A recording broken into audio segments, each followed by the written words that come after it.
شروع کرتا ہوں یشوع مسیح کے نام سے جو بڑا مہربان اور نہایت رحم کرنے والا ہے، جس کے آگے ہر ایک گھٹنا جھکے گا، خواہ آسمانیوں کا ہو خواہ زمینیوں کا، خواہ ان کا جو زمین کے نیچے ہیں۔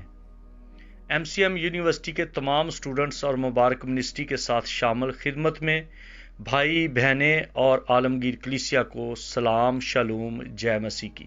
آج کا ہمارا مضمون زبان ہے، جس کا تعلق ہوسیا کی کتاب اور اس کا 4 باب پہلی آیت سے دوسری آیت تک، پہلی اور دوسری آیت ہمارا مضمون ہے۔ تو دیکھیے کہ یہاں پر لکھا ہے، اے بنی اسرائیل، خداوند کا کلام سنو، کیونکہ اس ملک کے رہنے والوں سے خدا کا جھگڑا ہے، کیونکہ یہ ملک راستی، شفقت اور خدا شناسی سے خالی ہے۔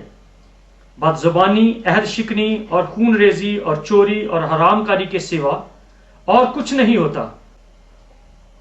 وہ ظلم کرتے ہیں اور خون پر خون ہوتا ہے۔ خدا اس بات کے بارے میں اپنے بندہ ہوسیا نبی سے ہم کلام ہوتا ہے۔ یہ 800 قبل از مسیح یہ کتاب لکھی گئی۔ یہ انبیاء اصغر میں اس کا شمار ہوتا ہے اور اس کا مضمون شکایت ہے۔ اور خدا کا بندہ ہوسیا نبی بنی اسرائیل سے مخاطب ہو کے یہ کہتا ہے کہ تم خدا کا کلام نہیں سنتے اور تم اپنے خیالوں میں مگن رہتے ہو اور بغیر سوچے سمجھے اپنی من مانی سے زندگی گزار رہے ہو۔ اس لیے خدا جو ہے اس کا تم سے جھگڑا ہے، اور وہ تم سے جھگڑا کرتا ہے کیونکہ تم بد زبانی کرتے ہو۔ کلام مقدس میں لکھا ہے کہ خبردار کوئی گندی بات تمہارے منہ سے نہ نکلے۔ اور پھر ہے عہد شکنی، جو 2 زبانہ ہے، جو شخص 2 زبان استعمال کرتا ہے۔ کلام مقدس میں لکھا ہے، صادق اپنی زبان سے نہیں بدلتا بھلے وہ گھاٹا کھائے۔ وہ اپنی زبان سے مکر نہیں جاتا، وہ اپنی زبان پر کھڑا رہتا ہے۔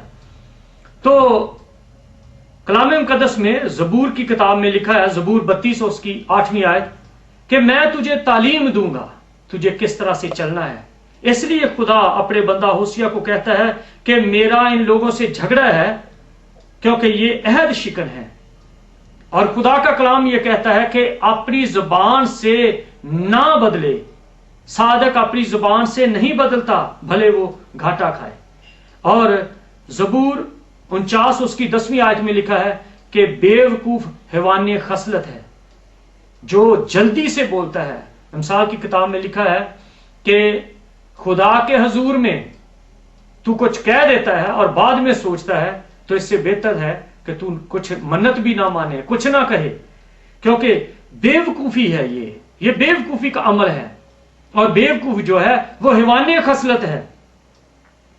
اور امثال کی کتاب اس کا 1 باب اس کی 9ویں آیت میں لکھا ہے کہ احمق حکمت اور تربیت کی حقارت کرتا ہے۔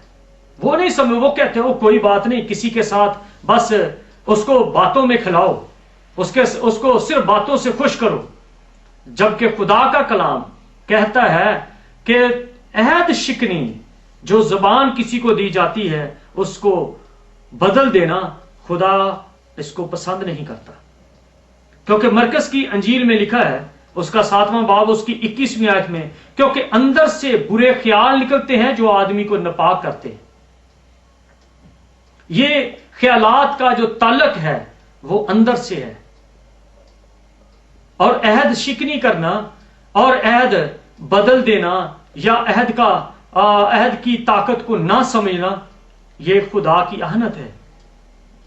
بائبل مقدس جو ہے یہ 2 عہد ہیں، پرانا عہد نامہ اور نیا عہد نامہ۔ پرانا عہد نامہ جو ہے وہ بھی جو خدا کہتا تھا اور اس کے لوگوں کو بتاتے تھے، اس عہد کو قلم بند کیا گیا۔ اور آج کا جو عہد ہے، جو ہمارا معاشرتی عہد ہے، جو ہمارا کلیسیائی عہد ہے، جس کا تعلق ہم آپس میں ایک کلیسیائی کلچر میں رکھتے ہیں، تو اس میں ہم کس طرح سے اپنا خیال اور اپنی زبان اور اپنی سوچ استعمال کرتے ہیں۔ کیونکہ متی کی انجیل 7واں باب اس کی 1 آیت میں لکھا ہے